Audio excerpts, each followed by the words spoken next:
Hello, my name is Jonathan Harris from Worldwide Camera Exchange. Mamiya C330 series cameras and Mamiya C220 series cameras.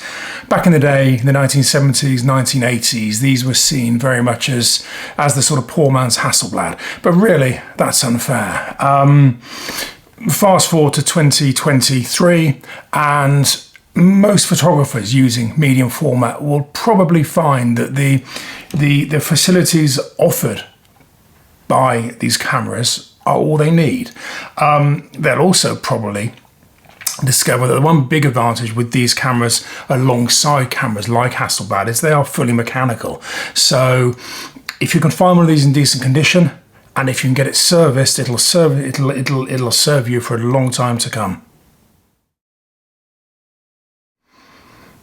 Okay, so this is the first of two videos. What I'm firstly going to do is just talk about the cameras in general. I'm then going to produce a second video to recommend what you should check if you're buying one of these secondhand. I'm not going to go into a massive amount of detail regarding the differences between the 220 and the 330 because there is a lot of information already online. What I'm going to do now is just basically talk about the functionality and where the main differences exist. I'll highlight the main differences between the two cameras. Okay, so first of all, let's look at the C330. The C330 was the more specified camera. There are more functions on this camera than the C220. Both models were made for quite a long time. If you can go for the newer cameras, the Fs and the Ss, do so if you can. Only because they're newer and they're more likely to be serviceable. But if you can find an older camera in nice condition that's still working well, you know, absolutely look at it. Okay, let's start with the wine side. On this side here, you have the wine crank there. On the front, you have the shutter release. And here is the focusing. It's got a rack and pinion. It's got a rack and pinion focusing mechanism. Very, very basic, very, very straightforward. Okay, let's move on to the front. Obviously the lens. Now, it's a twin lens camera. What that means is that you have the bottom lens, which is the taking lens, that takes the photographs, and the top lens is the viewing lens. So if your photography involves a lot of very close-up work, very tight portraits, macro stuff, this isn't the camera for you because you do have a parallax issue, and what you see isn't exactly what you get. You do have parallax correction in the viewfinder. So if you're occasionally doing close-up work, yeah, this camera would work perfectly. What the photographers I'd really see using a camera like this are landscape photographers, possibly street photographers, architectural photographers.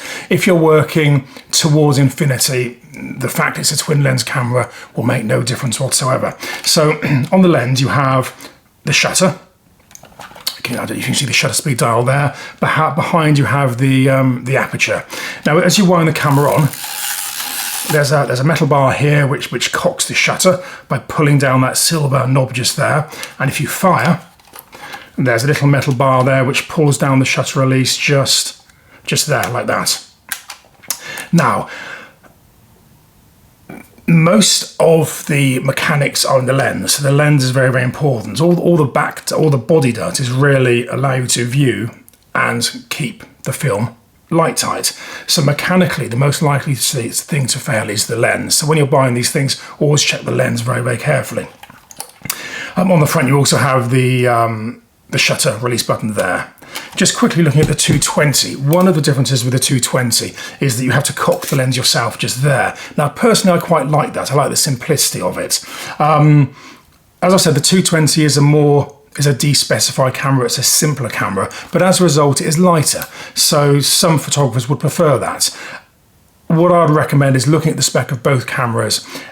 And if the 330 has something that you need that the 220 hasn't, then obviously buy the 330. But if you can get away with the spec on the 220, go for that one because they're generally cheaper and they're simpler and they're lighter, really nice little cameras. So moving on, you have the lens there. To take the lens off, you need to use this control dial on the side here. You need to move this to the unlock position, which allows you to unlock the lens. You need to focus the lens back to infinity, and that unlocks this little lever just here.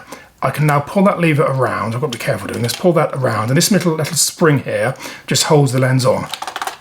The lens comes off. So that's how you change the lens. When you move this dial here to the unlock position, what you also do, if I can point that towards the camera, can you see a light baffle here which moves up? When you move it to the unlock position, that light baffle comes into position to protect the film, because with a leaf shutter lens, all that's protecting the film from light is the leaf shutter, which you can see if you look through there. So if you take that off the camera, you fog the lens. So it's very important to go through the right procedure. Unlock, spring out, lens off. If you try to do this manually, just by pushing this little thing in here and you take the spring off without without putting it to the unlock position first, you won't pull that light baffle up. So what you'll do is fog the film. So just it takes a bit of getting used to. Once you're used to it, it's really straightforward. While we're on this side, focusing, same as the other side, there's a focus lock on the 330. That isn't something you have on the 220. And also, if we look at the 220 here, you have a focusing scale there with various lens focal lengths that you need to read across. On this camera, on the 330, which is the more highly specified camera, you can turn this dial just here, which dials in different lenses, and that in turn gives you focusing distances there. Again, that's one of the big differences between the two cameras. Here is the back opening. That little lever there pushes up, or down rather, push the button in, back opens, film goes in there, empty spool there, feed the film in, wind the camera on until you see the arrow, close the back, away you go. Fairly standard loading for a medium format camera. On the back, not really much to show you there, just a moment hold of the film, and on the bottom you have the 1/4 inch tripod thread. Just looking at the top, it's a waist level finder as a standard. So you look down as you're viewing. You can get a prism for it. That little silver button just there and undoes, and the whole thing comes back like this. So you can put a prism on instead. Personally, I don't like them. I think they're big and heavy. I think this camera works best in the standard waist level finder format. If that doesn't work for you, then the camera's probably not for you. One of the other big differences between 330 rather and 220 is the screen setup. The screens on the newer cameras on the 330s are generally more interchangeable. You have more choice on the 330. So again, if screen type is an issue for you, you might be better off looking at the 330. So that fundamentally is it. They're relatively simple cameras. You do need to understand how the lens interlock works, and you do need to be careful when doing that so you don't fog the film. They do have some limitations. The parallax, the fact it's twin lens, the parallax error might be a problem for you, it might not. Decent, very simple mechanical cameras. And as I said earlier, if you're looking for something for portraiture, type portraiture, probably not for you. More distant stuff, yes. Architectural photography, yes. Landscape photography, yes. They're really nice, decent cameras. I hope that's useful. As I said, I'm going to just produce another video explaining what you need to look out for when you're buying these secondhand, particularly the lenses, because that's the most important bit. If you have any comments, please stick them in the comments box below. Otherwise, I will see you again soon. Thank you. Bye-bye.